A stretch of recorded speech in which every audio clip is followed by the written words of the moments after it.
ఓం శ్రీ గురుభ్యో నమః. శ్రీ నిరవి టీవీ ప్రేక్షకులందరికీ నమస్కారం. మనం ఎందరో మహానుభావులతో సజ్జన సాంగత్యం చేస్తూ ఉన్నాం. ఈరోజు మన అదృష్టం ప్రముఖ గైనకాలజిస్ట్, అలాగే స్పిరిచువల్ నాలెడ్జ్ ఉన్నటువంటి జేజే హాస్పిటల్ నిర్వహిస్తున్నటువంటి డాక్టర్ జయంతి రెడ్డి మేడం గారితో ఉన్నాం. ఇంకొక రకంగా చెప్పాలి అంటే వారి అబ్బాయే ఇప్పుడు కల్కి సినిమాకి డైరెక్టర్. ఎంతో స్పిరిచువల్ బ్యాక్గ్రౌండ్, అలాగే సైంటిఫికల్ బ్యాక్గ్రౌండ్ ఉండి ప్రపంచవ్యాప్తంగా ఎక్కువ గైనిక్ పేషెంట్లని ట్రీట్ చేసినటువంటి వన్ ఆఫ్ ద పర్సన్గా పేరుగాంచినటువంటి వారితో ఇప్పుడు సజ్జన సాంగత్యం చేయబోతున్నా. దీనికి ముఖ్య కారణం ఏంటి అంటే, ఎంతోమంది నాకు రెగ్యులర్గా ఆస్ట్రాలజీకి వచ్చేవారు. ప్రెగ్నెన్స్ లేడీస్ మీద right way knowledge, right way guidelines ఎట్లా ఉండాలి అనేది చాలామందికి ఈ కాలం వాళ్ళకి తెలియటం లేదు. ఒక రైట్ పర్సన్తో ఇంటర్వ్యూ చేయమని చాలామంది అడగ్గా మేడం గారిని ఫైండ్ అవుట్ చేసి వారితో ఈ ఇంటర్వ్యూ చేయడం జరుగుతుంది. నమస్కారం అమ్మ. నమస్కారం అండి. అమ్మ, ఇప్పుడు చాలామంది ఈ రోజుల్లో ఒక ప్రెగ్నెన్సీ అంటే చాలా పెద్ద ఇదే అవుతుంది. సో ఒక ప్రెగ్నెంట్ కావాలనుకున్నటువంటి వాళ్ళకి స్పిరిచువాలిటీ ఎలా హెల్ప్ అవుతుంది?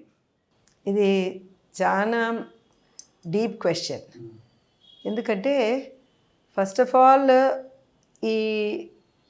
ఇది ఒక ప్రాణం ఇంకొక ప్రాణంలోకి వస్తుంది. That it self is a very spiritual thought అండి. అది ఈ ఫస్ట్ నేను ఎప్పుడు చెప్పేది ఏంటంటే, మన మనసు శరీరం పంచశుద్ధి చేసుకోవాలి. ఆ శుద్ధి చేసుకున్న తర్వాతనే ఆ ఇంకొక సోల్ని మనం లోపలికి ఇన్వైట్ చేయాలి.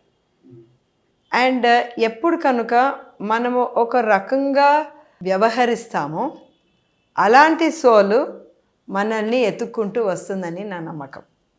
అది గురువులు చెప్పిన నమ్మకం కూడా. నేను సిద్ధ సమాధి యోగ చేశాను, SSY. అది ఆల్మోస్ట్ 2000లో చేశాను. రవిజీ గారి దగ్గర చేశాను. తర్వాత గాయత్రమ్మ రవిజీ దగ్గర చేశాను. వాళ్ళ గురువు గారు ప్రభాకర్ గురుజీ గారిని కూడా ఎన్నో మార్లు కలిసి ఉన్నాను. వాళ్ళది ఒక తెగ ఉంటుందన్నమాట. SSY వాళ్ళది ఇన్ఫెంట్ సిద్ధ ప్రోగ్రామ్ అని వాళ్ళు స్టార్ట్ చేశారు. గురూజీనే స్టార్ట్ చేశారనమాట. అది ఆల్మోస్ట్ 2002లో నేను కూడా చేశాను, ఇన్ఫెంట్ సిద్ధ ప్రోగ్రామ్ చేశాను.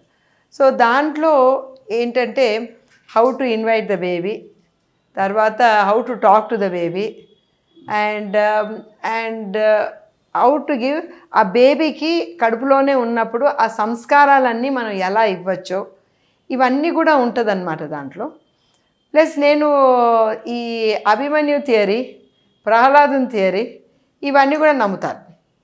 ఎందుకంటే ఇవన్నీ కూడా చేసేదానికంటే ముందు నేను ఎప్పుడు కూడా ప్రతి ప్రెగ్నెంట్ లేడీకి ఒకటే మాట చెప్తాను. ప్రెగ్నెన్సీతో ఉన్నప్పుడు, గర్భిణీ స్థితిలో ఉన్నప్పుడు వాళ్ళు చాలా పీస్ఫుల్గా ఉండాలి, ఎంతో నిష్ఠతో ఉండాలి. బికాస్ ఇది మనది ఎన్వైర్న్మెంట్ అనేది, ఆ వాతావరణం ఎలాగ మనము బేబీకి ఇస్తామో అలాగే ఆ బేబీ తయారవుతుంది. సో అది నేను కూడా నా యొక్క అనుభవంతో చూశాను. ఒకరిద్దరు పేషెంట్స్ నాకు చెప్పారనమాట. నేను ప్రతి వాళ్ళకి చెప్తాను, అమ్మ బేబీ ఇట్లా కడుపులో 26 వీక్స్ నుంచి బేబీకి వినికిడి ఉంటుంది. మనం ఏమేం మాట్లాడుతుందో కూడా ఆ బేబీ వింటుంది, అర్థమవుతుంది. So talk to the baby 26 weeks. ఇప్పుడు ఈ మధ్య ఇంకా ముందు నుంచే మాట్లాడమని చెప్తున్నారు. సో ఆ టైంలో ఒకవేళ ఆ చుట్టుపక్కల ఉన్న వాతావరణము కండ్యూసివ్గా లేదనుకోండి, చుట్టుపక్కల ఉన్న వాళ్ళు ఒకరితో ఒకరు కొట్లాడడము, ఒకరితో ఒకరు సరిగ్గా మాట్లాడకపోవడము, కింద దింపడము, అలాంటిది ఆ కోపంతో వ్యవహరించడము, ఇలాంటివన్నీ కూడా బేబీని ఎఫెక్ట్ చేస్తుంది. సో ఇవన్నీ కూడా నేను చెప్తాను కనుక వీటన్నిటికీ ఇంకొకటి ఏంటంటే మ్యూజిక్ థెరపీ. చక్కటి మ్యూజిక్ వింటూ వాళ్ళు ఈ ప్రెగ్నెన్సీలో ఉన్నప్పుడు ఈ 9 months కూడా ఈ ఈ విష్ణు సహస్రనామాలు, తర్వాత లలిత సహస్రనామం, తర్వాత గాయత్రి మంత్రము, హనుమాన్ చాలీసా ఇవన్నీ కూడా వినమని చెప్తాను. ఒక్కొక్క ఫేత్, మీ ఫేత్కు ప్రకారము అలాంటి మ్యూజిక్ వినండి అని చెప్తాను. సో ఇది విన్న తర్వాత పుట్టిన బేబీస్ మీద మేము పరీక్ష చేసినాం. ఫస్ట్ ఏంటంటే ఏ బేబీ కనుక మేము రౌండ్స్ చేస్తున్నప్పుడు చూస్తాం కదా, అస్సలు వాళ్ళు ఏమి ప్రాబ్లం ఇవ్వరు, చక్కగా పడుకుంటారు, లేస్తారు, పాలు తాగుతారు, నవ్వుతారు, మళ్ళీ పడుకుంటారు, మళ్ళీ లేస్తారు, అలా క్రమబద్ధంగా చేస్తూ ఉంటారనమాట. అప్పుడు మేము ఏం అడుగుతామంటే వెంటనే అడుగుతాం. అందరికీ మనం చెప్తామండి, ప్రతి ఒక్కరికి కూడా ఏది మంచో అందరికీ చెప్తూ ఉంటాం, కానీ అందరూ పాటించాలని లేదు. వాళ్ళ ప్రాప్తమో వాళ్ళ ప్రారంభం ప్రకారము అది పాటిస్తూ ఉంటారు. సో మేము అడుగుతామంట, మీరు ఏం చేస్తారు ప్రెగ్నెన్సీలో అంటే వాళ్ళు అంటారనమాట, ఇలా కాదు, మేము తప్పకుండా మేము పాటలు విన్నాము, తర్వాత ఇవన్నీ విష్ణు సహస్రనామం పాజిటివ్ యాటిట్యూడ్తో ఇవన్నీ మంత్రాలు మేము విన్నాము ప్రెగ్నెన్సీలో ఉన్నప్పుడు, మ్యూజిక్ కూడా విన్నాము అని చెప్తారు పేషెంట్స్. సో దాంతో మాకు ఉన్న యొక్క నమ్మకము ఇంకా బలపడిపోయింది. సో అలాంటప్పుడు ఒకరు పేషెంట్ చెప్పిందనమాట, తను ప్రెగ్నెంట్గా ఉన్నప్పుడు రోజు కభీ ఖుషీ కభీ గమ్ పాట వినేదంట.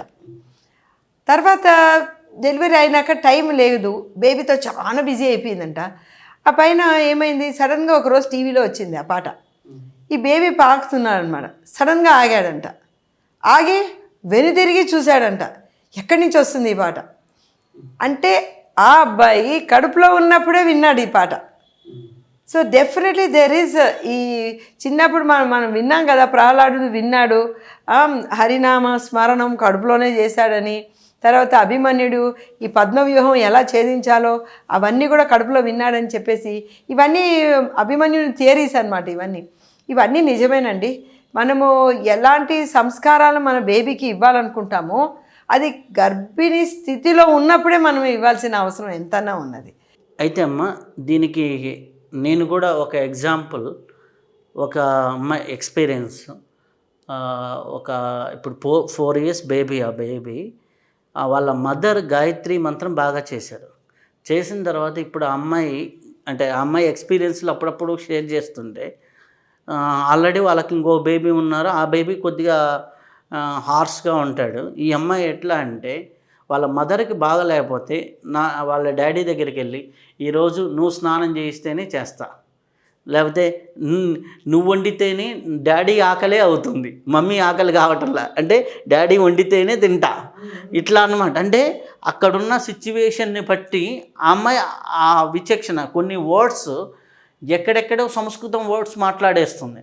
అంటే ఆ అమ్మాయి ఏంటంటే, నేను ఋగ్వేదము అలాగే కొన్ని ఇవి వినండి అనేసి లలితా సహస్రనామం చెప్తే ఆ కోడింగ్ కూడా చాలా అంటే మామూలుగా ఇక్కడ లోకల్ లాంగ్వేజ్ మాట్లాడుతూ కొన్ని సందర్భాల్లో ఆ వర్డ్స్ మాట్లాడుతుంటే ఎల్కేజీకి నర్సరీకే వాళ్ళు టీచర్స్ షాక్ అవుతున్నారు, ఎట్లా ఈ వర్డ్స్ మాట్లాడుతుందని. అంటే బేబీ ప్రెగ్నెంట్గా ఉన్నప్పుడు ఇవన్నీ వింటారు. ఎందుకంటే నేను మా బాబు కడుపులో ఉన్నప్పుడు నేను భగవద్గీత చదివాను, ఒక 2 chapters వరకు చదవగలిగినాను. వాడు ఆల్మోస్ట్ 2 years 3 years తర్వాత సరే మళ్ళీ చూద్దాం వీడికి ఏమంటే, ఒక్కసారి నేను ఒక్కొక్క శ్లోకం చెప్పగానే వాడు రిపీట్ చేసేసేవాడు. అంటే అది ఏదో వాడికి ఉన్నది కదా ఆ జ్ఞానము. అండ్ డెఫినెట్లీ ఆయనకి ఆధ్యాత్మిక చింతన కూడా వచ్చిందని నేను నమ్ముతానండి. లేకపోతే కల్కి లాంటి మూవీ తీయరు కదా. అది డెఫినెట్లీ అది ఎఫెక్ట్ ఉంటుంది. చిన్నప్పటి నుంచి ఉపనిషత్సు అవన్నీ బాగా చదివాడు. సో ఇవన్నీ కూడా ఐ థింక్ మనం ఎలాగా ఈ మ్యాక్సిమం బ్రెయిన్ గ్రోత్ అనేది సైనాప్సిస్ అంటారనమాట. బ్రెయిన్లోని కనెక్షన్స్ అన్నీ కూడా మ్యాక్సిమం కడుపులో ఉన్నప్పుడే అవుతూ ఉంటుంది. సో మనము అప్పటి నుంచే మనము స్టార్ట్ చేయాల్సిన అవసరం ఉన్నది అనమాట. అయితే అమ్మ, ఇప్పుడు చాలామంది మోడర్న్ ఏజ్ వచ్చింది, చాలామంది ప్రెగ్నెన్సీ టైం మీలో ఇట్లా ఉంటే బేబీ హెల్తీగా ఉంటుంది. ప్రెగ్నెన్సీ ముందర ఇప్పుడున్న ఫాస్ట్ కల్చర్లో ఇష్టం వచ్చిన పదార్థాలు స్వీకరించడం, ఇష్టం వచ్చినవి తింటాం, ఈ ఫాస్ట్ యాటిట్యూడ్స్ ఉన్నాయి. ఇప్పుడు లైక్ కొంతమంది డ్రింక్ చేస్తారు, కొంతమంది ఎట్లా పడితే అలా తింటున్నారు, జంక్ ఫుడ్ తింటున్నారు. అలా తింటూ అట్లాంటి వాళ్ళు కన్సీవ్ అయితే అప్పుడు మేము హ్యాపీగా ఉంటాము, అప్పుడు మెడిటేషన్ చేస్తామంటే అప్పుడు కాదు కదా. ఈ ముందర ఉండేటటువంటి లైఫ్ ప్రెగ్నెన్సీ మీద ఎంత ఎఫెక్ట్ పడుతుంది? డెఫినెట్లీ అండి. ఇప్పుడు ఫర్ ఎగ్జాంపుల్ మీరు అన్నారు జంక్ ఫుడ్ తినడం. జంక్ ఫుడ్లో ఏముంటుంది, చాలా మైదాతో చేసినవి ఉంటాయి. సో అవి అవి హైగా ప్రాసెస్డ్ ఫుడ్స్ ఉంటాయి. ఈ ప్రాసెస్ ఫుడ్స్ అన్నిట్లో ఏమవుతుందంటే షుగర్ లెవెల్స్ బాగా పెరుగుతుంది. సో వాళ్ళు ప్రెగ్నెన్సీ రాకముందే వాళ్ళ HbA1c అనేది హైగా ఉంటుంది. సో వెన్ దే టేక్ అంటే సరిగ్గా ఉప్పు కారం అవన్నీ కూడా చాలా ఎక్కువగా తీసుకున్నారనుకోండి, అప్పుడు వాళ్ళకి బీపీలు కూడా వచ్చే అవకాశం ఉంటుంది. సో ప్రెగ్నెన్సీ దాల్చేదానికంటే ముందు 2 months బిఫోరే మనము శరీరాన్ని శుద్ధి చేసుకోవాలి. సో ఈ ఆల్కహాలు, తర్వాత స్మోకింగ్, డ్రగ్స్ ఇవన్నిటికీ టోటల్గా ఆపేయాలి. ఈరోజు రేపు నేను చెప్పాలి, కొన్ని పరిస్థితుల్లో అమ్మాయిలు ఈ స్మోకింగ్, ఆల్కహాల్ ఆపలేకపోతున్నారు కనుక ప్రెగ్నెన్సీ కూడా వాళ్ళు దాల్చేదానికి జంకుతున్నారు పాపం. సో ఆ స్టేజ్కి వచ్చేసాం మనం. అది చాలా చాలా చాలా చాలా సాడ్ విషయం అనే చెప్పాలి నేను. సో అది డెఫినెట్లీ స్టాప్ చేయాలి. ఎందుకంటే ఈ smoking is very bad. Smoke వల్ల ఏమవుతుందంటే స్మోకింగ్ చేస్తుంటే వాళ్ళకి రక్తనాళాలు చిన్నగా అవుతుంది. దానివల్ల బేబీకి వెళ్ళే రక్తం సరఫరా తక్కువ అవుతుంది. సో బేబీ చిన్నగా పుడుతుంది. అదే ఆల్కహాల్ వల్ల ఫీటల్ ఆల్కహాల్ సిండ్రోమ్ అని ఒకటి వస్తుంది. ఆ బేబీస్కి ఫేస్ చాలా చిన్నగా ఉండడం, వాళ్ళకి అవయవాల లోపాలు రావడం, అలాంటివన్నీ కూడా జరుగుతుంటుంది ఆల్కహాల్తో. సో ఈ యొక్క ఫాస్ట్ ఫుడ్స్, ఈ జంక్ ఫుడ్ ఇవన్నీ తిన్నందుకు కొన్ని మెటబాలిజంతో కూడా ఎఫెక్ట్ అవుతుంది. వాళ్ళకి ఈ ఎక్కువగా తిన్నప్పుడు ఏమవుతుందంటే ఎస్పెషలీ కరెక్ట్ ఆయిల్ ఇవన్నీ లేనప్పుడు అండ్ హెల్తీ ఫుడ్ లేనప్పుడు గట్లోని మైక్రోబయామ్స్ మారుతుందండి. సో మనకి ప్రతి ఒక్కరికి కూడా బ్యాక్టీరియా ఉంటుంది, గుడ్ బ్యాక్టీరియా ఉంటుంది, బ్యాడ్ బ్యాక్టీరియా ఉంటుంది. ఎప్పుడు కనుక గుడ్ బ్యాక్టీరియాని బ్యాడ్ బ్యాక్టీరియాని తుడిచేస్తుందో అప్పుడు దీనివల్ల ఏమవుతుందంటే ఇన్ఫ్లమేషన్ అనేది పెరుగుతుంది. ఆ ఇన్ఫ్లమేషన్ వల్ల ప్రెగ్నెన్సీ కూడా ప్రాబ్లం అవుతుంది, ప్రెగ్నెన్సీ వచ్చేదానికి కూడా ప్రాబ్లం అవుతుంది. సో వాట్ యు ఈట్ అంటే నేను జస్ట్ తింటున్నాను ఆ క్యాలరీస్ వల్ల అని అనుకోవద్దండి. ఆ తింటున్నందుకు బయట తింటున్నప్పుడు ఎన్నో రకాల బ్యాక్టీరియా మన లోపలికి వెళ్తుంటుంది, మన లోపల ఉన్న మైక్రోబయోమ్ మారిపోతుంటుంది. సో దానివల్ల కూడా వాళ్ళకి ఎన్నో ప్రాబ్లమ్స్ వస్తుంది. ఇప్పుడు మైక్రోబయోమ్ వల్ల ఇన్ఫర్టిలిటీ కూడా అనుకుంటున్నాము, గ్రోత్ రిస్ట్రిక్షన్ కూడా అనుకుంటున్నాం. బేబీకి తర్వాత పుట్టిన తర్వాత జరిగే హెల్త్ గురించి కూడా మనము మైక్రోబయామ్స్తో మాట్లాడుతున్నాం. సో ఇవన్నీ కూడా అవసరం అన్నమాట, మనం తెలుసుకోవాలి, అవసరం ఉంటుంది. అమ్మ, ఇప్పుడు పుట్టిన వాళ్ళల్లో నా దగ్గరికి ఆస్ట్రాలజీ కాబట్టి రెగ్యులర్గా జాతకాలకు వస్తారు. ఒక అవుట్ ఆఫ్ 10 మెంబర్స్లో ఒకరు ఇద్దరు ఖచ్చితంగా సైకలాజికల్గా ఎఫెక్ట్ అయిన చైల్డ్, హైపర్ యాక్టివ్ చైల్డ్ కానీ ఇట్లాంటి వాళ్ళు చాలా ఎక్కువ జాతకాలు వస్తున్నాయి. దీనికి ఇప్పుడున్న జంక్ ఫుడ్కి, ఆహారపు అలవాట్లకి ఏమన్నా సంబంధం ఉందా? ఆహారము వాళ్ళ యొక్క జీవన విధానంకి ఏమన్నా సంబంధం ఉందా? జనరల్గా ఇప్పుడు నేను ఈ మధ్య చూస్తుంది, అంటే ఈ ఇంటర్వ్యూ చేయడానికి కూడా మూల ఉద్దేశం ఏంటంటే, ఎవరు చూసినా కానీ మా అబ్బాయి మా మాట వింటం లేదు, హైపర్ యాక్టివ్ ఉన్నాడు, ఏడిస్తే ఎక్కువసేపు ఏడుస్తాడు, ఇది ఉంది అనేసి ఇట్లాంటి డిఫరెంట్ కేసెస్ ఎక్కువ ఉన్నాయి. దాన్ని పట్టుకొని జాతకాలకు వస్తున్నారు. సో దీన్ని వాళ్ళ పరిస్థితులు వీటి వల్ల కూడా దాని మీద ఉంటుందా? చాలా మంచి క్వశ్చన్.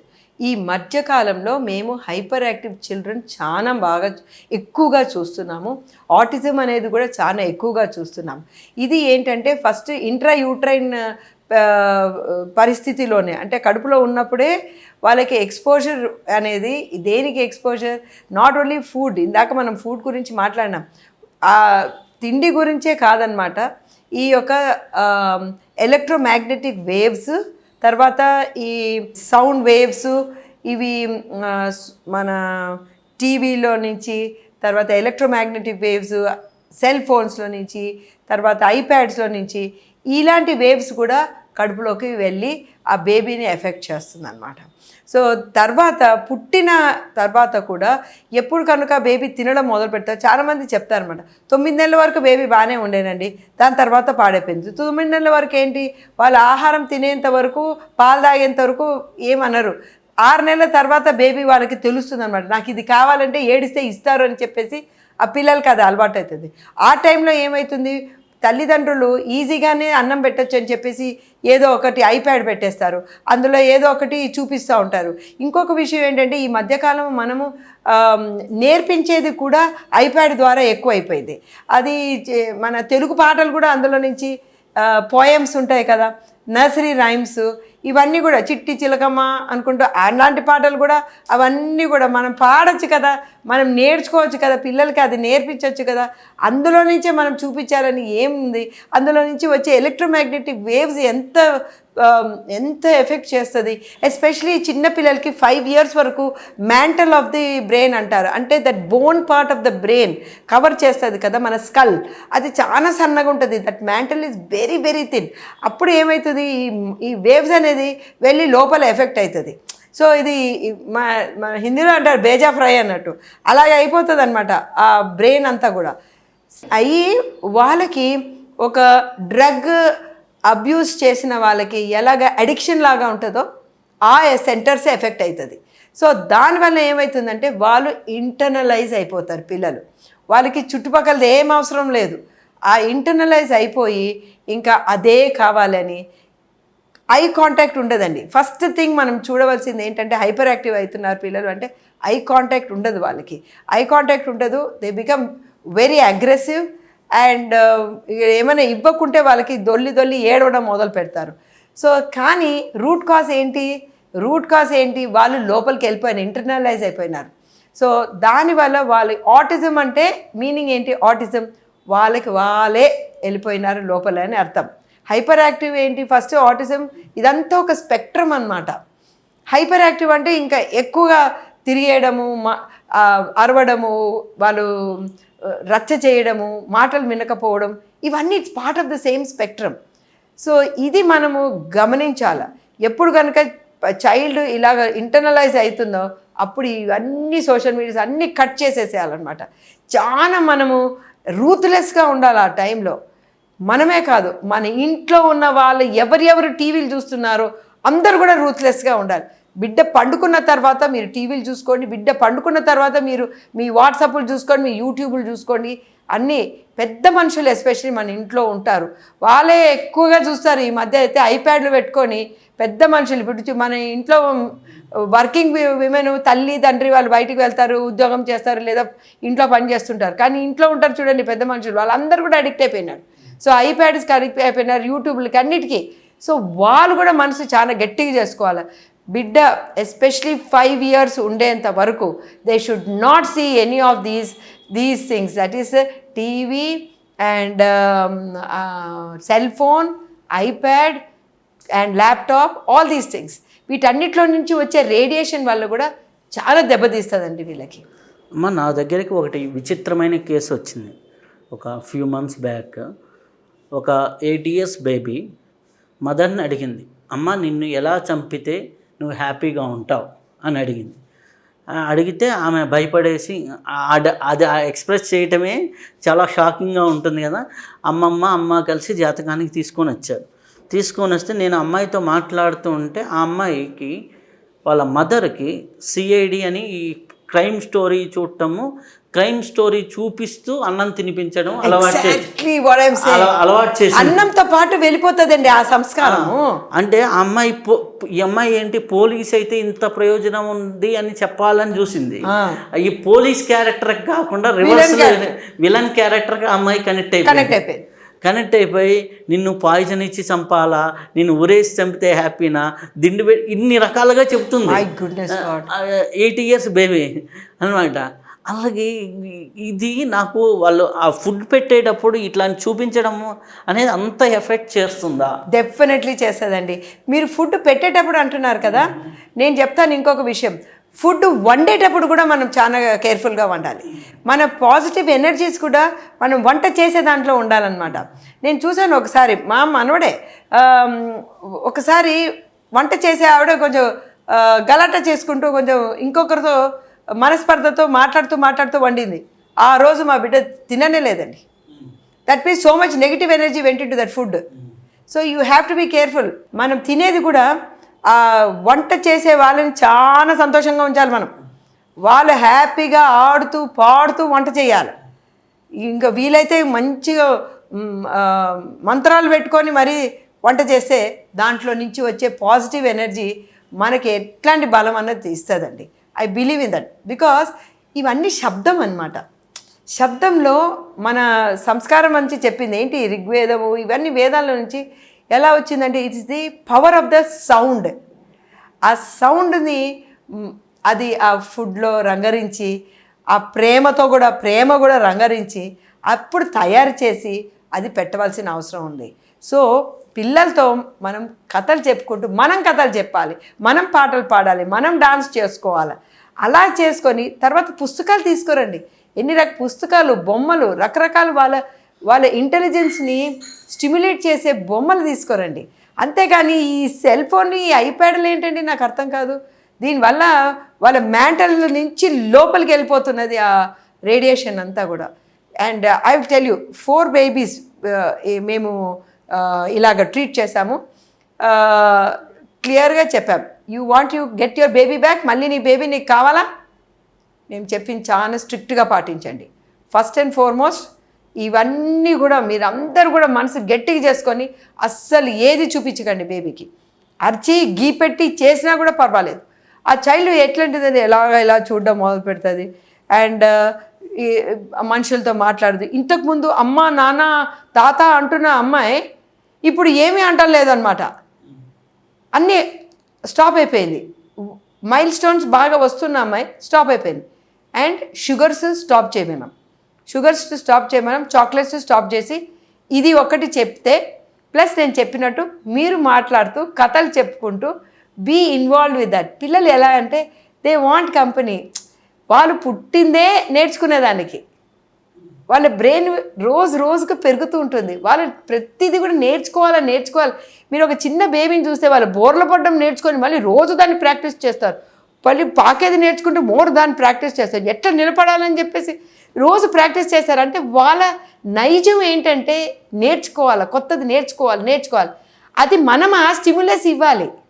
ఆ స్టిమ్యులస్ అనేది సరైన మార్గంలో మనం ఇవ్వవలసిన మనది ఆ యొక్క బాధ్యత. అది మనం చేయాలండి. అన్నీ ఆపేసిన తర్వాత ఏమైందంటే 4 months తర్వాత అమ్మాయిని తీసుకొస్తే అమ్మాయి చక్కగా బోర్డు మీద రాస్తున్నది, అమ్మ నాన్న అంటున్నది. ఏం చేశారమ్మా నువ్వు అంటే, అన్నీ ఆపేసాం మేడం, అన్నీ ఆపేసాం, మేమే టైం స్పెండ్ చేస్తున్నాం బేబీతో. బేబీ వచ్చేసింది బయటికి. కానీ ఇంకొక చైల్డ్కి మేము చేయలేకపోయినాం. ఎందుకంటే వాళ్ళు మా దగ్గరకు వచ్చే కాలకే 4 years అయిపోయింది. 4 years ఎక్స్పోజర్ అయిపోయింది. సో చాలా స్లోగా ఇంప్రూవ్ అవుతున్నారు ఆ చైల్డ్.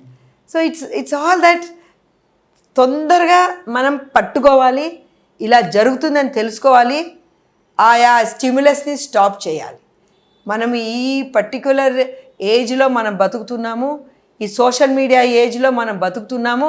దాన్ని మంచి తీసుకోవాలి, దాని చెడుని ఎలాగ తీసుకోకుండా ఉండాలనేది కూడా నేర్చుకోవాలి. ఇంకొక కేసు, బేబీ చీకటిని చూస్తే భయపడుతుంది. బేబీ అంటే అమ్మాయి పెరిగి పెద్ద అయింది, ఒక 9-10 years వచ్చింది. నైట్ అయితే అమ్మాయి వణికిపోతుంది. ఎందుకు అనే కాన్సెప్ట్ వాళ్ళు ఏదో ఆస్ట్రాలజికల్గా ఏమన్నా ఇట్లా గాలి ఉందా ఇట్లాంటివి ఉంటాయి కదా, వాళ్ళు ఏదన్నా నెగిటివ్ ఎనర్జీనా అని తీసుకొచ్చారు జాతకానికి. నేను అమ్మాయితో మాట్లాడుతూ ఉంటే వాళ్ళ మదర్ చిన్నప్పుడు నిద్రపుచ్చడానికి అంటే పండుకుందురా అంటే రారు కదా, పిల్లలు అల్లరి చేస్తూ ఉంటారు కదా, ఆడుకుంటుంటారు. పండుకుందురా అంటే ఆ అమ్మ ఏమంటే మొబైల్లో ఒక డెవిల్ సౌండ్ పెట్టేదంట. అది బ్యా అని అరవంగానే అమ్మాయి ఉలిక్కి పడేసి వచ్చేసి బెడ్ మీదకి వచ్చి హగ్ చేసుకొని పండుకునేది. అది ఒక 1 year 2 years జరిగిన తర్వాత వాళ్ళ అమ్మమ్మ ఎవరో చూసి తిట్టారు. కానీ అది ఇప్పటికీ అమ్మాయి చీకట్లోకి వెళ్ళాలన్నా, ఈవెన్ దో 9 ఇయర్స్ బేబీ ఒంటరిగా వాష్రూమ్కి వెళ్ళాలన్నా, అంటే పక్కన వాష్రూమ్లో ఏదన్నా కరెంట్ పోయిందనుకోండి సడన్గా విపరీతమైన కేకలు చేసేయటము, అలాగే నైట్ ఉన్నట్టుండి కరెంటు పోతే కేకలు చేసేసేయడము, ఈ సిచ్యువేషన్ వచ్చింది. దీనికి ఆ మదర్ పే చేసిన డెవిల్ సౌండ్కి ఇంపాక్ట్ ఉంటుందా? తప్పకుండా అండి. మనం ఫస్ట్ 5 ఇయర్స్ చాలా ఇంపార్టెంట్ అండి. ఆ బేబీ యొక్క సైకాలజీ అనేది అప్పుడు డెవలప్ అవుతుంది. ఆఫ్టర్ దట్ 5 ఇయర్స్ వాళ్ళు బేబీ కాదనమాట. దాని తర్వాత వాళ్ళు బాయ్ గర్ల్ అవుతారు. సో ఆ ఫస్ట్ 5 ఇయర్స్ చాలా ఇంపార్టెంట్. సైకలాజికల్గా మనకి అనిపిస్తుంది, కానీ సమ్ చిల్డ్రన్ ఒక్కోసారి తల్లిను అట్లా కోల్పోతారు వాళ్ళు పుట్టిన వెంటనే. అలాంటి పిల్లల యొక్క సైకాలజీ వేరేగా ఉంటుంది. వాళ్ళు బేబీస్ పుట్టిన పిల్లలు కూడా మేము డిప్రెషన్ పోవడం చూసాం. సో ఇలాగా ఉంటుంది కనుక. And even new born babies ఎంత స్మార్ట్గా ఉంటారంటే, I will tell you one example.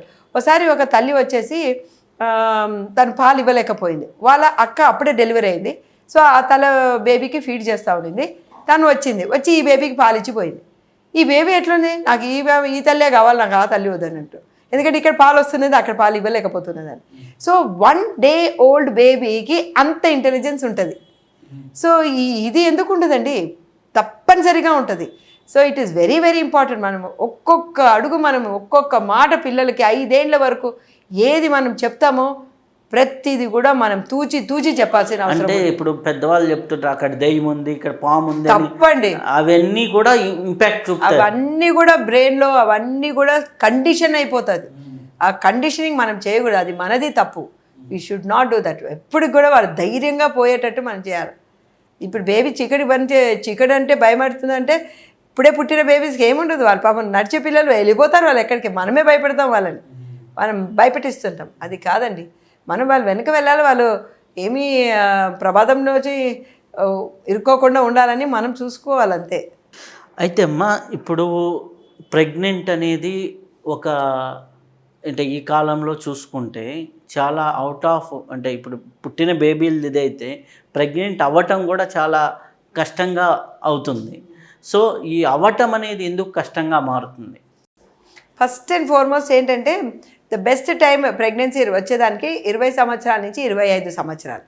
ఈ మధ్యకాలం ఎవరు 25 సంవత్సరాల లోపల పెళ్లి చేసుకోవటం లేదు.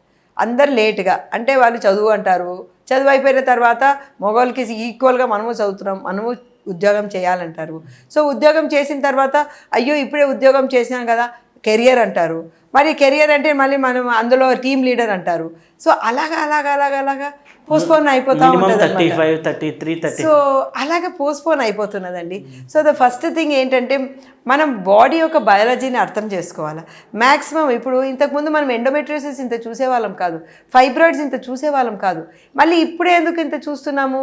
సో ఫస్ట్ పాయింట్ ఏంటంటే, మన అమ్మమ్మలు, నాయనమ్మలు, ముత్తమ్మలు వీళ్ళంతా ఏం చేసేవారు, చిన్న వయసులోనే పెళ్ళిళ్ళు అయిపోయేది. నాన్ స్టాప్ ఇంకా ఒక బేబీ తర్వాత కనడము, వాళ్ళు మళ్ళీ ఒక 4-5 సంవత్సరాలు ఆ బేబీకి పాలు ఇవ్వడం, మళ్ళీ ఇంకొక బేబీ రావడం. సో పీరియడ్సే వచ్చేది కాదు వాళ్ళకి ఆ మధ్యలో, మళ్ళీ ఇంకొక బేబీ కనడం. అలాగా 5-6 మంది పిల్లల్ని కనేసేవాళ్ళు, ఒకసారి 8-9 కూడా కనేసేవాళ్ళు. అప్పుడు ఏమవుతుంది, ఆ యూట్రస్కి అది it is something like suppression. Pregnancy అనేది యూట్రస్లో ఉన్న హార్మోన్స్కి సప్రెషన్. సో ఫైబ్రాయిడ్ పెరగదు, ఎండోమెట్రియోసిస్ పెరగదు.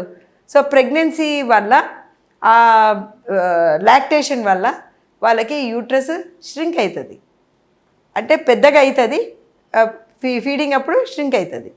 సో అండ్ హార్మోన్స్ ఆ టైంలో ఎక్కువ పనిచేయదు. సో ఇవన్నీ ప్రొటెక్షన్ ఉండే ఇంత ముందు.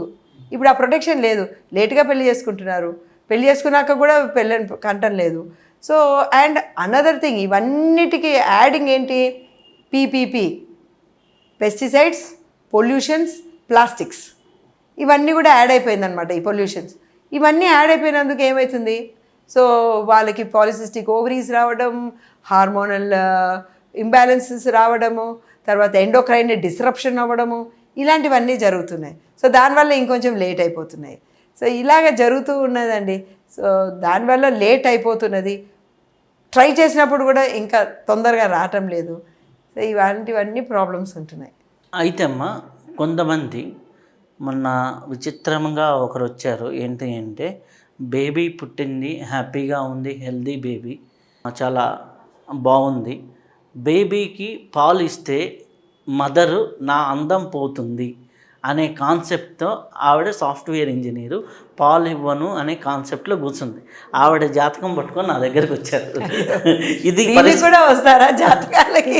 అంటే ఆమె అంటే ఏ పూజన్నా చేస్తే వాళ్ళు మారతారేమో మానసికంగా. అంటే ఇది పోయి ఎవరికి చెప్పుకోలేరు. అవును. ఇప్పుడు అమ్మాయి ఏమో వీళ్ళ అత్త మామల కంటే ఎక్కువ ఎడ్యుకేషన్, ఓకే, ఆ ఎడ్యుకేషన్లో చదువుకొని వచ్చిన అమ్మాయి, మళ్ళీ పైగా అమ్మాయి పెద్ద పిలానీలో చదివింది, కొడుకేమో IIT చదివాడు. ఇద్దరు పెద్ద కంపెనీల్లో టీమ్ లీడరు.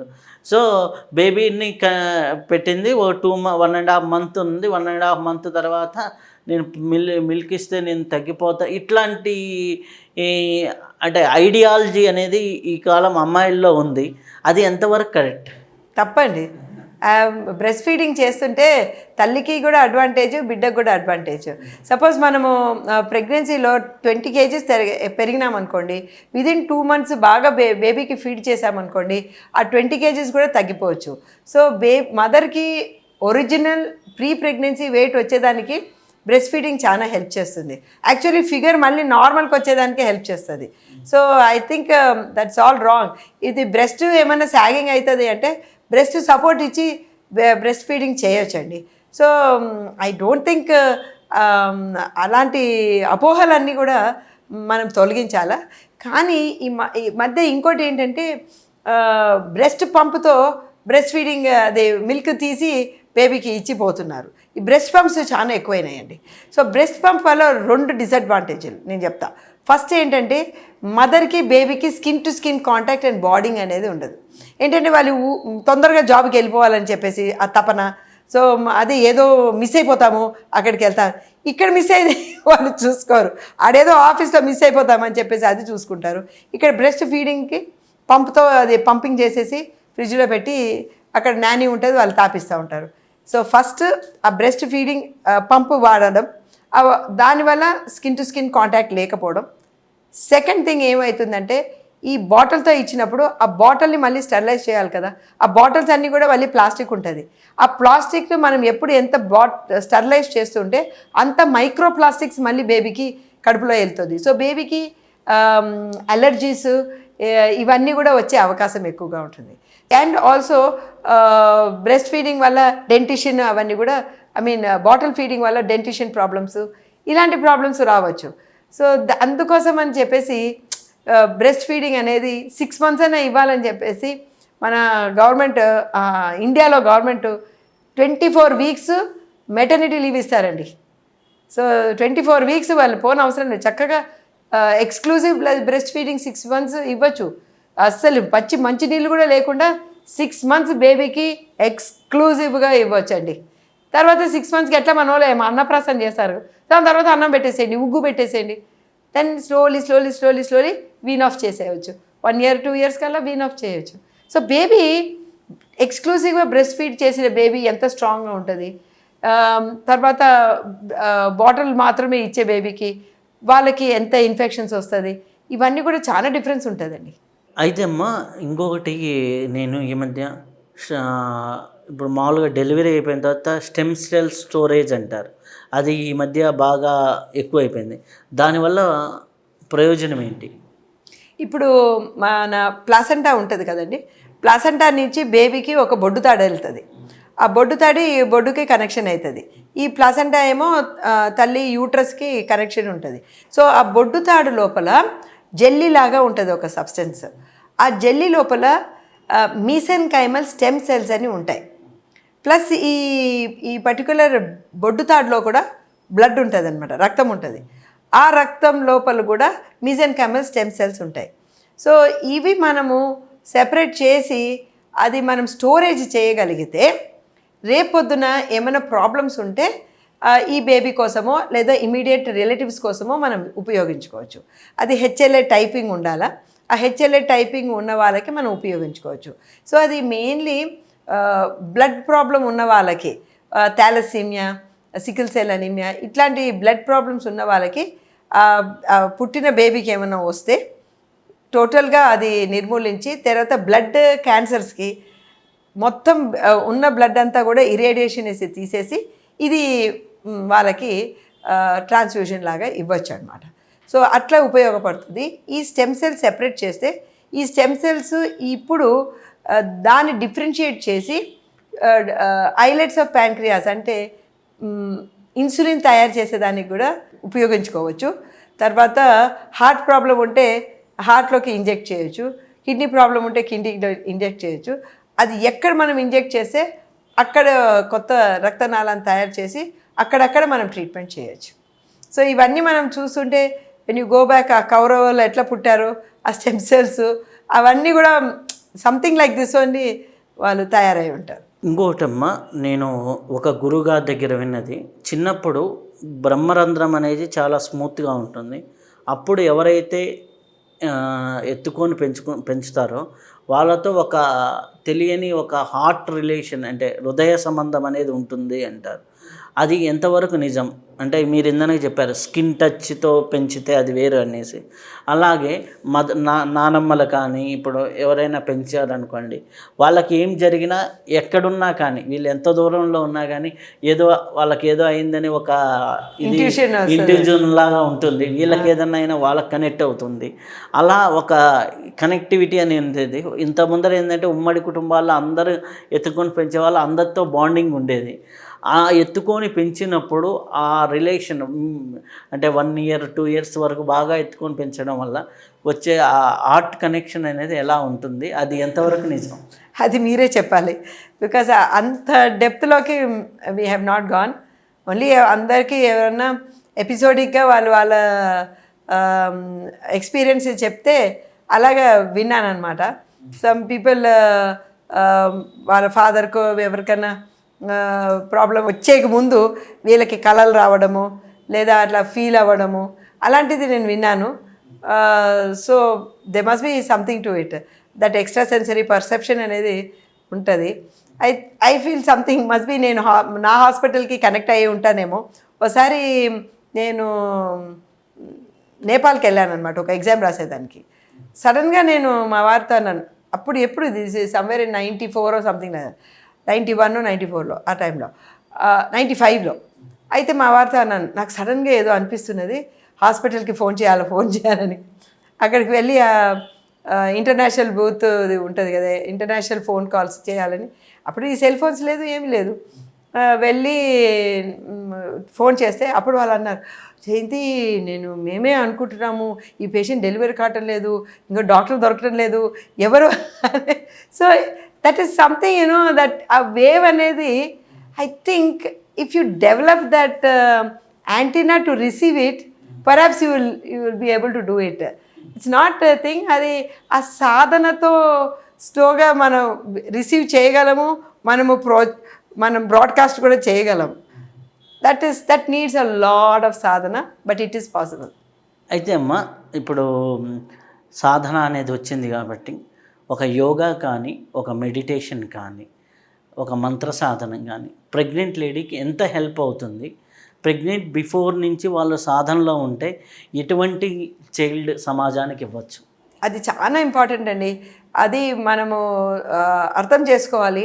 ఆ సాధన చేసే వాళ్ళకి మేము ఈ గాయత్రి మంత్రము, సపోజ్ బేబీ సరిగా పెరగటం లేదనుకోండి, వాళ్ళని గాయత్రి మంత్రం విన్నమని చెప్తాం. ఒక పేషెంట్కి అయితే అస్సలు ఉమ్మునీరే లేకుండే, అది రోజు వింటా ఉంటే 9వ నెల వరకు ఫుల్ ఉమ్మునీరు వచ్చేసింది ఆ అమ్మాయికి. అండ్ మా ఎన్ఐసియూలో కూడా ఎప్పుడు కనుక చాలా సిక్ బేబీస్ ఉంటారు అక్కడ కూడా గాయత్రి మంత్రం నడుస్తుంటుంది, పోస్ట్ ఆపరేటివ్ వార్డులో నడుస్తుంటుంది. So I believe in it that yes, ఆ వైబ్రేషన్, ఆ సౌండ్ వైబ్రేషన్ అనేది చాలా ఇంపార్టెంట్. అదే వీళ్ళు కూడా సాధన చేస్తూ ఉంటే డ్యూరింగ్ ద ప్రెగ్నెన్సీ బేబీ కూడా వింటుంది అనుకోండి, ఆ బేబీకి ఏమైనా క్లిష్ట పరిస్థితులు వస్తూ ఉంటే, మదర్కి బీపీ వచ్చేసి మదర్కి ప్రాబ్లమ్స్ ఉన్నా కూడా ఈ బేబీకి తట్టుకునే శక్తి ఎక్కువ ఉంటుంది. బికాస్ న్యూరోనల్ కనెక్షన్స్ ఎక్కువ అవుతుంది విత్ మ్యూజిక్ థెరపీ అని ఆల్ రీసెర్చ్ ఈజ్ షోయింగ్. అయితే ఒక ప్రెగ్నెంట్ ఉమెన్ ఇంట్లో ఉంటే, ప్రెగ్నెంట్ అంటేనే ఒక గర్భగుడితో సమానమని మన శాస్త్రాలు చెప్తారు. ఒక గర్భంతో ఉన్న లేడీ ఉంటే ఒక గర్భగుడి ఉన్నట్టే ఇంట్లో అనేసి. అయితే ఇంట్లో ఉన్న వాళ్ళు భర్త కావచ్చు, ఇంట్లో ఉన్న అత్తమామలు కావచ్చు, ఎలా వాళ్ళ బిహేవియర్స్ ఎలా ఉంటే ఈ బేబీ తర్వాత ఎంత హ్యాపీగా ఉంటారు, వాళ్ళ బిహేవియర్లు కూడా వీళ్ళ మీద ప్రభావం చూపుతాయా? అదే ఒక మంచి ఆహ్లాదకరమైన వాతావరణం ఉండాలండి. ఇంకోటి ఈ మధ్యకాలం ఏమంటే ఈ స్కానింగ్లు అన్నీ ఎక్కువైపోయి చిన్న చిన్న ప్రాబ్లమ్స్ కూడా బయటపడుతున్నాయి. దాంతో ఏమవుతున్నది, వీళ్ళు ప్రతిదానికి కూడా భయపడుతున్నారు. ఈ హ్యాపీనెస్ అనేది కనిపించడం లేదు. ప్రెగ్నెన్సీ ఈజ్ అ యూఫోరియా అండి.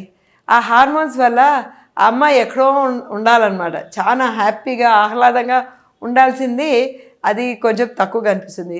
ప్రతిదానికి ఏదో ఒక టెన్షను, ఆ భయము ఏమవుతుందో అని చెప్పేసి అది కూడా చాలా ఎక్కువ చూస్తున్నాం ఈ మధ్య. అండ్ ఆల్సో అత్తగారు వచ్చి తినమని చెప్పండి మేడం, ఇది చేయమని చెప్పండి మేడం అని ఒకటే ప్రెషరైజ్ చేస్తూ ఉంటారు. సో ఇవన్నీ కూడా కొన్ని సిచ్యువేషన్స్ ఉంటాయండి. దానికి అమ్మాయికి ప్రాబ్లం అవ్వచ్చు. అండ్ చిన్న చిన్నది పర్వాలేదండి, కానీ ఎప్పుడు కనుక కొట్లాడతారు, తిట్టుకుంటారు, కొట్టుకుంటారు చూడండి, అది చాలా డేంజరస్ అండి. ఇప్పుడు 2 చెట్లు పెట్టుకొని ఒక చెట్టును నువ్వు నాన్ స్టాప్ తిడుతూ ఉంటే ఇంకో చెట్టుని ఆమా మంచిగున్నావంటే ఈ చెట్టు మలమల మాడిపోతుందంటండి. అది జపాన్లో ఒక స్టడీ చేశారు. సో ఆ బేబీ ఎంత సున్నితమైన బేబీ కడుపులో ఉన్నప్పుడు మనం తిట్టుకుంటూ అరుచుకుంటూ ఉంటే ఆ బేబీ గతి ఏం గాను. So definitely it makes a lot of difference అండి. అమ్మ, ఇప్పుడు చాలామంది డెలివరీస్ విషయాల్లో కూడా ఇప్పుడు టబ్ డెలివరీ అని, న్యాచురల్ డెలివరీ అని, ఇప్పుడు 10 మందిలో ఒక 8 మందికి సి సెక్షనే అవుతుంది. ఇది జరగడానికి మెయిన్ రీజన్ ఏంటి? ఈ డెలివరీస్ విధానంలో వచ్చే బెనిఫిట్స్ ఏంటి? ఈ మధ్యకాలం మనం చూస్తున్నాము సిజేరియన్ సెక్షన్స్ ఎక్కువైనాయి, అదైతే వాస్తవమే. ఇన్ఫ్యాక్ట్ మన తెలంగాణలో అందరికంటే ఎక్కువ ఉన్నది. ఆల్మోస్ట్ 2nd ప్లేస్ 3rd ప్లేసే ఉంటుంది తెలంగాణ. అది ఏంటంటే బేబీస్ పెద్దగా అవుతున్నారు. మన ఆంధ్రప్రదేశ్ అనేది డయాబెటీస్కి హెడ్ క్వార్టర్స్. అంటే సరిగా మితంగా ఆహారం తీసుకోవాలి, ఎక్సర్సైజ్ చేయాలి. ప్రెగ్నెన్సీ అనగానే అదేదో ఒక రుగ్మతం లాగా వాళ్ళు పడుకొని ఉంటే కాదు. సో ఫస్ట్ ఆఫ్ ఆల్ అది ఫిజియలాజికల్, సర్వసాధారణంగా జరిగేది పరిస్థితి అని ఫస్ట్ తెలుసుకోవాలి. డైట్ మీద ధ్యాస ఉంచాలి, ఎక్సర్సైజ్ చేయాలి, లేచి తిరగాలి. ఇవన్నీ చేయకుండా ఉంటే, ఒకటే దగ్గర ఉంటే బేబీ వెయిట్ పెరిగిపోతుంది. బేబీ వెయిట్ 3.5, 4 kgs, 4.5 kgs అయితే నార్మల్ డెలివరీ ఎట్లయితుంది? వాళ్ళు పుట్టిన వెయిట్, వాళ్ళు పుట్టిన కటి వల్ల ఏం చిన్నగానే ఉంటుంది. దాంట్లో అంత పెద్ద బేబీ రావాలంటే మెయిన్ రీజన్ అది. బికాజ్ నేను ఆల్మోస్ట్ 40 years నుంచి డెలివరీస్ చేస్తున్నాను. అప్పుడు average weight of the babies ఏముండేది? 2.7, 2.8 kgs ఉండేది. ఇప్పుడు 3 kgs దాటుతున్నారు బేబీస్. 3.2 kgs అలాగ ఉండేది average. So first babies weights ఎక్కువవుతున్నది. తర్వాత కాంప్లికేటెడ్ ప్రెగ్నెన్సీస్ కూడా ఎక్కువవుతున్నాయి. లేట్గా పిల్లల్ని కంటున్నారు. సో కాంప్లికేటెడ్ ప్రెగ్నెన్సీ అంటే ఒక్కసారి 30 years దాటారనుకోండి, వాళ్ళకి బీపీ, షుగరు, థైరాయిడ్ ఇవన్నీ కూడా యాడ్ అయిపోతూ ఉంటుంది. తర్వాత వాళ్ళకి పిల్లలు చాలా ఏళ్ళ తర్వాత ఇన్ఫర్టిలిటీతో పుట్టిందనుకోండి, అది కూడా ప్రెషియస్ బేబీ అయిపోతుంది. సో ఇవన్నీ ప్రాబ్లమ్స్ ఉన్నందుకు సిజేరియన్ సెక్షన్ రేట్ అనేది ఎక్కువ అవడం మొదలుపెట్టింది. ఇదంతా ఒక ఎత్తు. చుట్టుపక్కల ఉన్న వాళ్ళందరికీ సిజేరియన్ పర్వాలేదు, నాకు కూడా సిజేరియన్ అయితే పర్వాలేదని అది ఒక యాక్సెప్టెన్స్ లెవెల్ కూడా ఎక్కువైపోయింది. ఇవన్నీ చూస్తూ ఉంటే ఒక side. Second, there are some people, మేము అందరికీ చెప్తాం, ప్రెగ్నెన్సీ డెలివరీ నార్మల్. డెలివరీ అప్పుడు ఆ పెయిన్ అనేదానికి మీరు బేర్ చేసేదానికి పెయిన్లెస్ డెలివరీ చేయగలము అని, వాటర్ బర్తింగ్ అలాంటివన్నీ చేయగలము అని చెప్పేసి వాళ్ళకి మనము ధైర్యం ఇవ్వాల్సిన అవసరం ఉందండి. లేకుంటే వాళ్ళు భయపడిపోయి మాకు సిజేరియన్ కావాలి, చాలా స్ట్రాంగ్గా వస్తారండి, నాకు నార్మలే కావాలనుకుని వస్తారు. ఇది 2-3 నొప్పులు అవ్వగానే అయ్యో మాకు సిజేరియన్ కావాలంటారు. తర్వాత అమ్మా నాన్నలు వచ్చి మా అమ్మాయి తట్టుకోలేదండి అంటారు. తట్టుకోలేదు ఏంటండి? మనం అందరికీ ఇంతకుముందు ఏంటి millions of people before us ఈ నొప్పే తట్టుకొని వచ్చి డెలివరీ అయినారు కదా. ఇప్పుడు సడన్గా ఇది ఎందుకు అయింది? ఎందుకంటే నొప్పి తెలియకుండా పిల్లల్ని పెంచుతున్నాం మనం. That's also another thing. So అట్లా అనుకుంటారు వాళ్ళు, అమ్మాయి నొప్పి తట్టుకోలేదని. కానీ దానికి కొన్ని ప్రత్యామ్నాయాలు ఉన్నాయి, అవన్నీ మనం చేయొచ్చు. పెయిన్లెస్ డెలివరీ లాగా చేయొచ్చు. ఎప్పుడు కానీ మనం డేట్ వరకు మనం వెయిట్ చేయాలి. డేట్ వరకు వెయిట్ చేయకుండా 9th month రాగానే ఏదో ముహూర్తం చూసుకోవడం, అమ్మో అప్పటి వరకు కాకపోతే ఎట్లా, మంచి ముహూర్తం, మా ఫ్యామిలీకి మంచిది, ఇది అది అని అది ముహూర్తం చూసుకోవడం, లేదా అమావాస్య వచ్చింది అని నొప్పులు వస్తున్నా కూడా హాస్పిటల్కి రాకుండా ఉండడం, అమావాస్య డెలివరీ అయితే ఏదో అయిపోతుందని, ఇవన్నీ కూడా మూఢనమ్మకాలు ఒక సైడ్ నుంచి. సో దీనివల్ల ఇప్పుడు మాకు సిజేరియన్ చేయండి, లేకపోతే ఇంకొక 15 దినాల వరకు మంచి ముహూర్తం లేదు అని. అరే మంచి ముహూర్తం ఏంటి, మనం అంతా పుట్టినప్పుడు పుట్టిన తర్వాత క్యాలెండర్ చూసుకున్నారు కదా అమ్మ నాన్నలు, మా క్యాలెండర్ చూసి పుట్టినామా. సో అది ఒకటి చాలా చాలా ఇంపార్టెంట్ ఫ్యాక్టర్ అండి ఎందుకు సిజేరియన్ ఎక్కువ అవుతుందా. సో ఇవన్నీ ఇంకోటి ఇక్కడ ఒకటి యాడ్ చేస్తాను ఏంటంటే, అట్లా పెట్టించుకున్న వాళ్ళు ఎవరు కూడా రైట్ టైంకి డెలివరీ కాల నా అనుభవంలో. ఏంటంటే ఒక 10 మినిట్స్ 5 మినిట్స్ అట్లా లేట్ అయిపోతుంది. సిజేరియన్ సెక్షను మన జీలకర్ర బెర్రం పెట్టినట్టు ముహూర్తం టప్పమని తల మీద పెట్టలేం కదండి. సిజేరియన్ సెక్షన్ అంటే మంచిగా లేయర్స్గా కోసి ఆ బేబీని బయటకు తీయాలి. ఒక్కొక్కసారి ఆ లేయర్స్లో ఏమైనా అతుకులు ఉండొచ్చు. ప్రీవియస్ సిజేరియన్ అయితే మళ్ళీ ఆ బేబీని తీసేదానికి కొన్నిసార్లు ప్రాబ్లం ఉండొచ్చు, బేబీ ఫ్లోటింగ్ ఉండొచ్చు, ఫోర్సప్స్ వేసి తీయాల్సిన అవసరం పడవచ్చు. ఎన్నెన్నెన్నో ప్రాబ్లమ్స్ మనం ఎదుర్కోవాల్సి వస్తుంది ఆ స్కిన్ నుంచి ఆ బేబీ వరకు పోయేంత వరకు. సో అందుకే నేను ఎప్పుడు అంటాను, పోనీ అమ్మ మీరు ముహూర్తం పెట్టుకొని వస్తారని కానీ ఆ జీలకర్ర బెల్లం ముహూర్తం పెట్టుకొని రావద్దు తల్లి.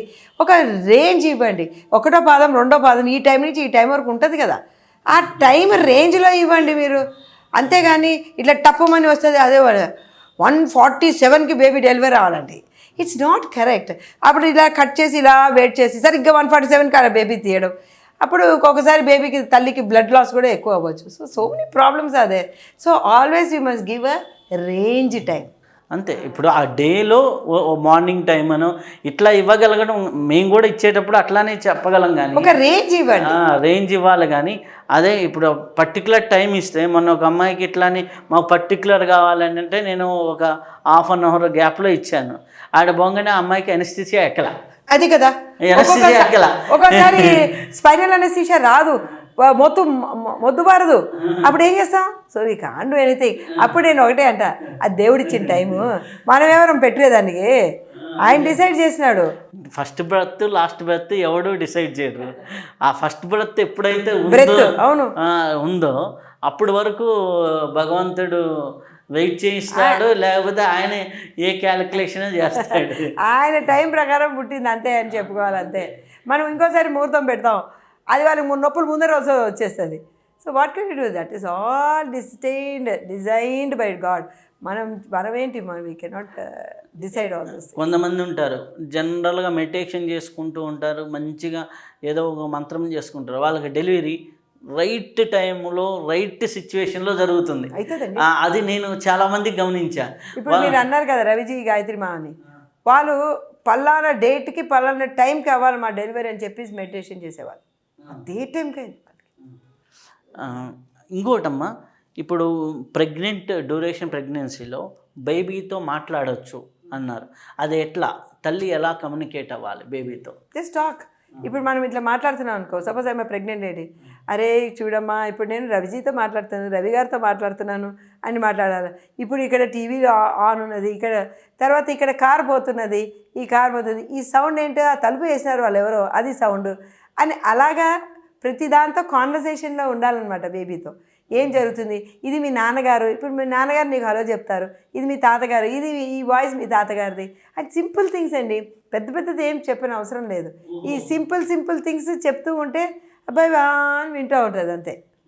మనం చిన్నపిల్లవాడిని రోడ్డు మీద తీసుకెళ్తున్నప్పుడు ఇదిగో కారు వచ్చింది, ఇదిగో ఇట్లా ఎలాగైతే కమ్యూనికేట్ చేస్తూ కొత్తగా తీసుకొని వెళ్తామో అంతే, అది కారు ఇది చెట్టు అని ఎట్లా చెప్తామో. ఇప్పుడు ఒక పేషెంట్ నేను గమనించినాను, లేబర్ పెయిన్స్లో వచ్చింది ఆ పేషెంట్ బేబీతో మాట్లాడుతుంది. ఇప్పుడు నీకు నాకు నొప్పి వచ్చినప్పుడు నువ్వు భయపడకు, నేను అరిస్తే నువ్వు భయపడకు అని చెప్తున్నది. అయినా నువ్వు వచ్చేస్తావు, నువ్వు మంచిగా ఈజీగా వస్తావు నాన్న అని ఎంత బాగా మాట్లాడుతున్నావు తెలుసా. So it's all that how you create that connectivity and all that. It's a wonderful thing అండి. అది ఒకటో ఇద్దరో పిల్లలనే కంటాం, కానీ ఆ ఆపర్చునిటీ, ఆ ఎక్స్పీరియన్స్ ఎవ్వరు కూడా మిస్ కాకూడదు. How you react to your baby, మీ బేబీని ఎలాగా మీరు సంస్కారాలు ఇస్తారో, ఏమేమి చేస్తారో ఆ బేబీకి, అదంతా కూడా ఛాన్స్ మనం వదులుకోకూడదు. ప్రతి ప్రెగ్నెంట్ లేడీ కూడా అదంతా ఎంజాయ్ చేయాలి. అయితే ఈ యొక్క ప్రెగ్నెంట్ లేడీకి ఒక పక్క డైట్, ఇంకో పక్క స్పిరిచువాలిటీ, ఇది బ్యాలెన్స్ చేసుకోవాలంటే వాళ్ళకి ముందరి నుంచి ఎలా వాళ్ళ యాటిట్యూడ్ కానీ, ఇప్పుడు ఒక మ్యారేజ్ అయింది, ప్లానింగ్ చేసుకోబోతున్నారు, వాళ్ళు ఎలా యాటిట్యూడు, మదర్ ఎలా ఉండాలి, ఫాదర్ ఎలా ఉండాలి, వీళ్ళిద్దరు యాటిట్యూడ్లు ఎంతవరకు ఎట్లా ఉంటే బాగుంటుంది అంటే బిఫోర్ ప్రెగ్నెన్సీ? ఒకటి నోటీస్ చేయండి, మనం నేచర్లో ఏమికి చెప్పం. నేచర్ ఎవ్రీథింగ్ హ్యాపీనే న్యాచురల్గా అవుతున్నది కదా. మనం ఒక చెట్టుకు తీసుకుపోయి అమ్మ పువ్వు పూయి, నువ్వు కాయ అని మనం ఏం చెప్తాము. So we are also design like that, మనం అది గుర్తుపెట్టుకోవాలి. But we are design like that. కానీ డౌన్ ద ఇయర్స్ మనం మన డైట్ పాడు చేసుకున్నాం, మన ఎక్సర్సైజ్ పాడు చేసుకున్నాం, మన స్ట్రెస్ లెవెల్స్ అది కూడా ఎక్కువ చేసుకున్నాం. అవసరమైన దానికి, అవసరం కాని దానికి అన్నిటికీ టెన్షన్లు తెచ్చుకుంటున్నాం. సో ఈ లెవెల్ తగ్గించుకో. అమ్మ నువ్వు టెన్షన్ పడద్దు అని చెప్తే లాభం లేదు. అది ఎట్లా టెన్షన్ పడకుండా ఉంటుందని కూడా మనం నేర్పించాలి. Either by listening to music or by doing meditation. So meditation అనేది వాళ్ళకి ఒక రకమైన స్థిరత్వం ఇస్తుంది వాళ్ళకి. అది ఇవన్నీ చేయాలి, diet, exercise, meditation, everything is important. ఇప్పుడు ఒక ప్రెగ్నెంట్ లేడీ ఉంది, ఆ ప్రెగ్నెంట్ లేడీ ఎక్కడో ఒక చోట జాబ్లో ఉంటుంది, అంటే ఇప్పుడు సాఫ్ట్వేర్ ఇంజనీర్ కావచ్చు, వర్క్ ప్లేస్ ఎనీథింగ్ వర్క్ ఉంటుంది. ఆ వర్క్లో ఉన్నటువంటి లేడీ బాస్ ఏదో ఒకటి అంటాడు, ఇంట్లో ఫ్యామిలీలో ఒకటి ఫ్యామిలీ అంటే మన బేబీ రాబోతుందని ఏదో చెప్పి చేయొచ్చు, కానీ వర్క్ ప్లేస్లో ఎలా హ్యాండిల్ చేసుకోవాలి, తను ఈ ఒత్తిడిని ఎలా తీసుకోకుండా ఉండాలి. ఇంకోటి మీరు చెప్పారు ల్యాప్టాప్స్, ఇప్పుడు సాఫ్ట్వేర్ ఇంజనీర్ ల్యాప్టాప్ లేకుండా, సిస్టమ్ లేకుండా వర్క్ చేయడానికి వీలు కుదరదు. వాళ్ళు ప్రెగ్నెంట్ వచ్చిన దగ్గర నుంచి లీవ్ తీసుకోవాలంటే కుదరదు. వాళ్ళు 8 months 9 months నుంచో లీవ్ తీసుకుంటారు. ఈ కాంప్లికేషన్స్లో మీరు ఎలా వాళ్ళకి గైడ్ చేస్తారు? ఒక్క పాయింట్ నేను చెప్తాను. ఈ సాఫ్ట్వేర్లో ఉన్న వాళ్ళకి వాళ్ళ వృత్తి అది, వాళ్ళు they have to see the screen. చాలామంది ఎనీవేర్ ఇన్ ద మీడియా ఉన్న వాళ్ళందరికీ కూడా. సో అలాంటప్పుడు వాళ్ళకి కొంచెం రేడియేషన్ తగ్గించే స్క్రీన్ గార్డ్స్ ఉంటాయన్నమాట, అది యూజ్ చేయొచ్చు. ఇప్పుడు ఈరోజు రేపు రేడియేషన్ తగ్గించే బ్లాంకెట్స్ కూడా దొరుకుతున్నాయి. సో అలాంటివి మనం ప్రొక్యూర్ చేసుకొని అదే యూజ్ చేస్తే ఆ బేబీకి ఆ రేడియేషన్ అనేది తక్కువ వస్తుంది. First one. సెకండ్, ఈ యొక్క బాస్ అది టైం ఒత్తిడి. I think the stress of time అంటే డెడ్ లైన్స్. ఈ డెడ్ లైన్ పలానా దినం లోపల నేను రిపోర్ట్ సబ్మిట్ చేయాలనేది డెడ్ లైన్ అనమాట. ఈ డెడ్ లైన్స్లో ఉన్నంత స్ట్రెస్ ఇంకా దేంట్లోనూ ఉండదు. సో ఆ స్ట్రెస్ అనేది ఉంటుంది అమ్మాయికి. అది మన అమ్మలకి అమ్మమ్మలకి వాళ్ళకి లేకుండే. వాళ్ళు చక్కగా only 1 work at a time ఇల్లు చూసుకున్నారు, మనల్ని చూసుకున్నారు. ఈ కాలం పిల్లలు పాపం ఇల్లు చూసుకోవాలా, ఇంట్లో ఉన్న వాళ్ళందరినీ చూసుకోవాలా, బయట పోవాలా, ఆఫీస్లో అక్కడ వెళ్ళన్నీ చూసుకోవాలా. It is very very stressful for them. So stress తగ్గించుకోవాలి అంటే you have to do meditation. వేరే మార్గం లేదు. నేనంటే నువ్వు ఆఫీస్కి ఎలా పోతావు? కార్లో పోతావు, నువ్వు తోలుతావా? లేదు. సో నువ్వు తోలకున్నప్పుడు కింద కూర్చొని మెడిటేషన్ చేయి. వైల్ యూఆర్ గోయింగ్, క్యాబ్లో పోతున్నావు అనుకో, మెడిటేషన్ చేయి. Don't waste any time that you are going. కొంచెం టైం దొరికినా చేయండి. యాజ్ ఇన్స్టాల్మెంట్స్లో కూడా చేసుకోవచ్చు. You can do and another thing is cat nap అంటారు, పవర్ న్యాప్. మీకు ఎప్పుడు టైం దొరికితే ఆ పవర్ న్యాప్ చేయండి. ఆ పవర్ న్యాప్ చేసినప్పుడు బాడీ వెంటనే రీఛార్జ్ అవుతుంది.